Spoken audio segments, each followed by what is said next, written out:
विभिन्न जाति, विभिन्न समुदाय अपना भाषा संस्कृति को लेके एक साथ जीने का एक सपना था और ये सपना को साकार करने में आपने जो किया है इसको हम कभी नहीं भूलेंगे। ये इतिहास में हमेशा हमेशा के लिए लिखा रहेगा। सुबुंनि जौगानाय, बिटिआरनि जौगानाय, सोरगिदिं जेरावबो गोजोन आरो जौगानायल'। बिटिआरनि थागिबिफ्रानो बे गिदिर सोलायथायनि साखी जाबाय।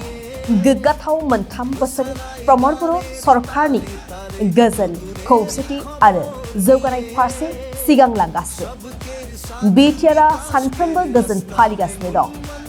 लुबैनाय बायदि बाथ्रा होनाय बायदि खामानि अनजाथाव बिटिआरनि रायजो राजा नोंथांमोन हिमेन्त बिश्व शर्मा आरो प्रमद बर'नि सरकारा लाखिबाय गोजोन आरो जौगानायनि रादाय। मोनसे गोजोनथाव खौरां।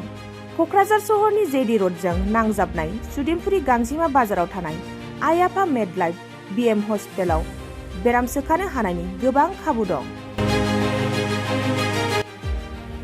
आइ आफा मेडलाइफ बिएम हस्पिटालनि फेसिलिटिफोरानो जाबाय medical laboratory, pharmacy, pediatrics, medicine, gynaecology, dental, urology, dental x ray, play area, x ray, sonography, O T, ICU, NICU एबा पिआइसिइउ आरो आइ आफा मेडलाइफ बिएम हस्पिटाला 24 घन्टा जेब्लाबो खुलायै थागोन। लांलाय लाबोलायनि एम्बुलेन्सआबो मोजाङै सार्भिस थागोन। ओनसोलनि सुबुंफोरा बेराम आजारफोरजों भुगिनानै थाना दंब्ला थाबैनो नोंथांनि देहाखौ फाहामथाय लानो क'क्राझार सहरनि सुदेमपुरि गांजिमा बाजाराव थानाय आइ आफा मेडलाइफ बिएम हस्पिटालाव गोख्रैनो फाहामथाय लाफैनो हागोन।